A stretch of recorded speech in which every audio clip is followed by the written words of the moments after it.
Bill Bailey, the longest-serving constable in Harris County, resigned today. Bill Bailey? Yes, sir? It's a sad day for Harris County. Well, it's really not. I mean, look, Michael, this is not my office. It doesn't belong to me. It's still the people's business. And Bill, I'm the czar of Texas radio. If I decide it's a sad day for Harris County, you will salute and say, yes, sir. Yes, sir. I am disappointed you are stepping down, and our listeners want to know why. Because you are a popular guy. You are a friend of mine. I think you do a fine job. And besides all that, you gave me a badge.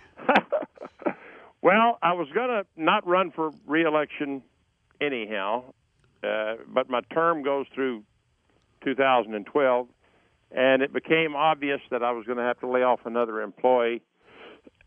So I laid myself off. That saved somebody else's job. And so who will take over as the constable? That's Commissioner's Court will make that appointment after I retire. And you've served how many years? 28 and a half.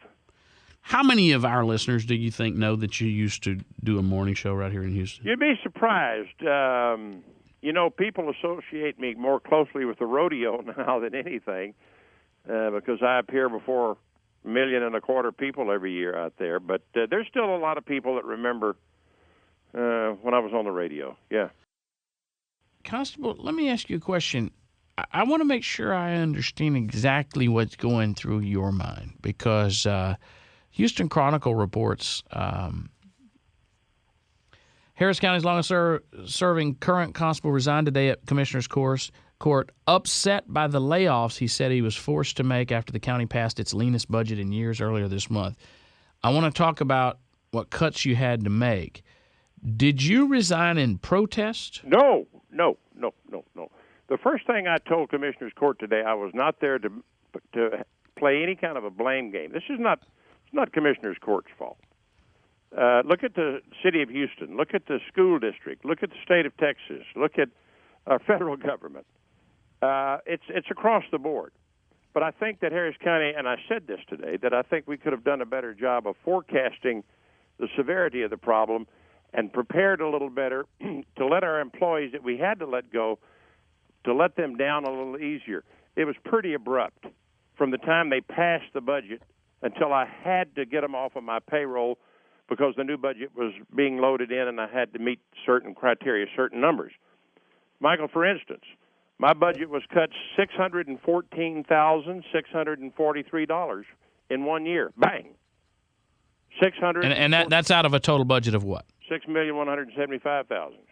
And how many cents? $6,175,279 last year. Very nice. $5,560,636 this year.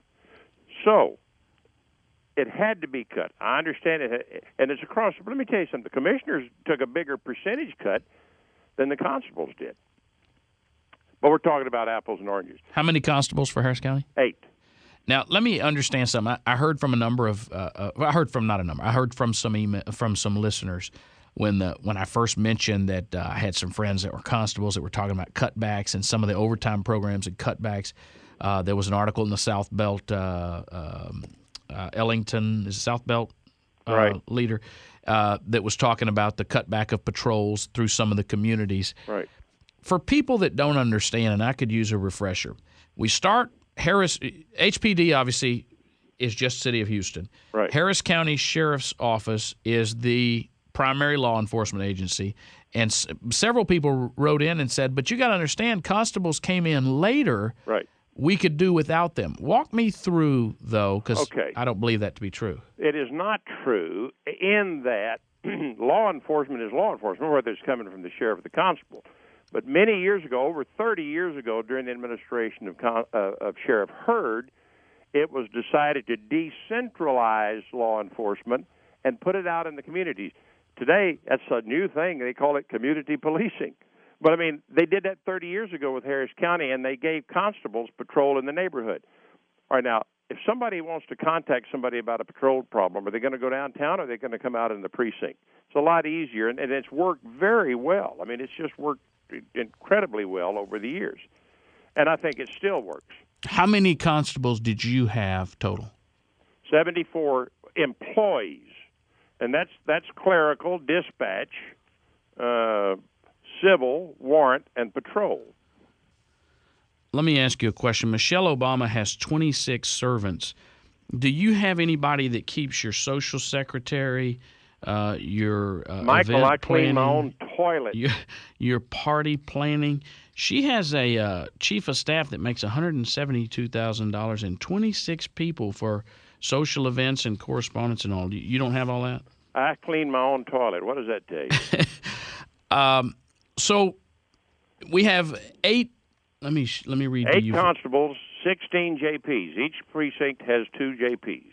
I just got an email from Scott who writes, Michael, Precinct 5 laid off 14 deputies and assigned 92 others to 32-hour work weeks. Precinct 4 is going to lay off between 60 and 80 deputies and a 3% pay cut for the remaining deputies. Precinct 4 has pulled all the deputies out of Cy-Fair ISD. If you were estimating how many fewer deputies or just constables are we going to have on the streets here shortly? I don't know. But I can tell you there's not going to be a corresponding drop in DWIs and a corresponding drop on calls for service. Well, you mean there won't be the crimes will still be committed. We just won't have officers out there. That's exactly right. I'm taking eyes off the street, Michael. It's no one's fault. I'm not blaming anybody. I'm a big boy. I saw a chance for me to save one more job. It got down to the nitty-gritty where we were talking stamp money, where we were talking about uniform money. I said, wait a minute. I'm planning not to run next time. I can go ahead and take an early out, and that saves, we figured that it would save $69,951 because here's what will happen. Commissioner's Court will appoint somebody to be the constable. The constable will then move somebody up to be chief deputy from probably a captain's position. That we will not fill. So in the balance of the fiscal year, that will save right at $70,000. That's somebody's job. Wow. You live in this community. You're proud of your entire district, but I know from speaking in Pasadena, and I know how much the community loves you. What will this do to the crime rate in Pasadena? Well, hopefully none. We're going to have to learn, Michael. The new reality is we have to do more with less. However, if you ask me, are we going to be able to do the same number of traffic citations? Are we going to do the same number of warrants, the same number of civil papers with less reduced staff as last year? The answer is no. What's your greatest regret as a constable? I used to tell people when I hired them that you never get rich working for Harris County, but you'll always have a job. And my greatest regret is I can't say that anymore. What are you proudest of in your service as a constable? I hope I have been a man worthy of the people's support. You'll continue with the rodeo? Yes. Since 1962, is that right? Right. Wow. I love it. I love it with all my heart. It's one of the great joys in my life, being out there with those people. Can you sign off? You have the best sign-off of anybody in radio. Before you do it, Jason Blunt just wrote, Michael, you asked who may remember Bill Bailey on the radio. I only have 1 year on you. I'm 41, but I remember the morning he called my mama to let her know that she and my dad had won north to Alaska. How about that? The best sign-off in radio. We'll go to the break with this. Go ahead. Take it away, Bill Bailey. Well, you be good. Be careful. Carry a big stick. Drink lots of water. And say a kind word even to people. And remember, no matter what anybody says, I do love you.